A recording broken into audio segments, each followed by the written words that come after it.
Morning. Okay, so it's time for my next grandmother's gathering video, and I decided to do it on the topic of elders. While we were at the gathering, one thing that really became prevalent is that the native population that we were with, the Cheyenne Nation, and I would presume, hoping not to assume, that it's like this throughout many native populations, but they really respect their elders. And they have elders to respect. They have elders who are there to teach them things that us young people don't have the wisdom to know yet, just because we haven't gone through that phase of our life. And I was talking to a gentleman the one night who he was saying that he was very cautious about coming down to the gathering because there was a bunch of us white people there and they didn't really know what we were up to. And so him and I got into this conversation about judgment and things like that. And I said to him, one thing that you might not know about our population is that we don't have elders anymore. And he looked at me and he said, "What?" And I said, "We don't have anybody to teach us things." I had 4 grandparents. One of them is alive now. The other 3 passed away when I was really young. And the one that is alive now, I think, might possibly be suffering from the beginning stages of Alzheimer's and doesn't talk to me. And the other elders in my family would traditionally be uncles and aunts. But for whatever reason, that's not how it works in my family.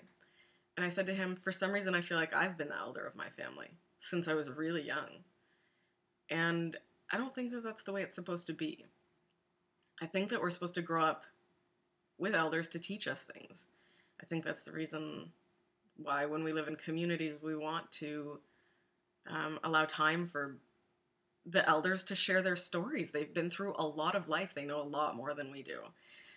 And so as this conversation between this gentleman and I went on, he became increasingly more and more distraught, thinking about the fact that we didn't have people to teach us. And he ended up saying to me that he would pray for me and for my family and for my people, that we would eventually have elders again.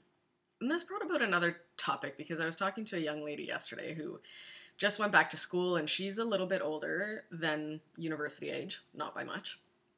Beautiful woman, who is commenting on how young everybody in university is.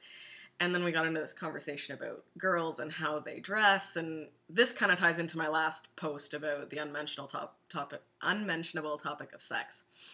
So, we were talking about this, and I said, young women aren't being taught proper things. And I was one of them, so I'm this is coming from experience here. This is not me judging anyone.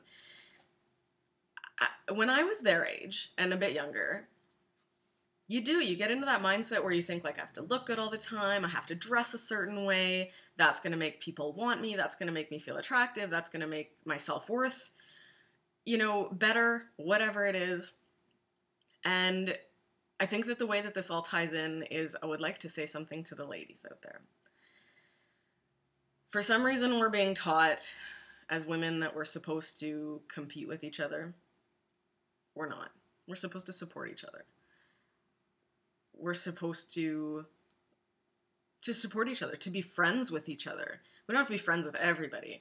But this cattiness and this bullshit about, I'm going to compete with you about that, I'm going to compete with you about this. No, that's not the way that it's supposed to work. And about the topic, how I'm tying this all into the topic of elders, is that I feel like we need to be a little more age, I don't want to say appropriate. I'm going to say it like this. We need to be a bit more true to our age. So young girls, dress like young girls. Don't dress like teenagers or like young women. It's not how it's supposed to be. Young women, there's no need to dress like older women. Older women, there's no need to dress like younger women. I don't understand why we've got 18-year-olds trying to look like they're 30-year-olds, and not just 30-year-olds, like really broken, dysfunctional 30-year-olds, and why we've got 50-year-olds trying to look like 20-year-olds. Can't we all just be happy with where we're at? I've got gray hair. You know, I might dye it. I don't know. I'm not saying there's anything wrong with that, but there's something about the way that we're living that's not being true to ourselves, not being true to our ages. You know, young girls, there's an innocence about you and this desire and ability to experience life for exactly what it is without a whole lot of worries, hopefully. Keep that the way it is while you have it. And teenagers, be teenagers. Don't try to be older. Older women, you've got something to teach us. So stop trying to be so much younger. We need that elder advice. And I'm not using elder in a insulting fashion here. I'm saying that if you're any older than a group of women, you have more life experience, which means you have something to teach. We all need to be teaching each other, and not bad things. We need to be teaching each other good things. So from this conversation at the gathering with this gentleman about how in our culture we don't have elders, came this blog post about wanting to have elders, but also trying to encourage, especially women, to act their age. I don't think there's anything wrong with it. I really don't. And stop trying to be something you're not. Just be you. I think that's all we're supposed to do. Anyway, that's my post for today. I'm off to enjoy a beautiful day, and I hope you guys do too. I'll see you later. Bye.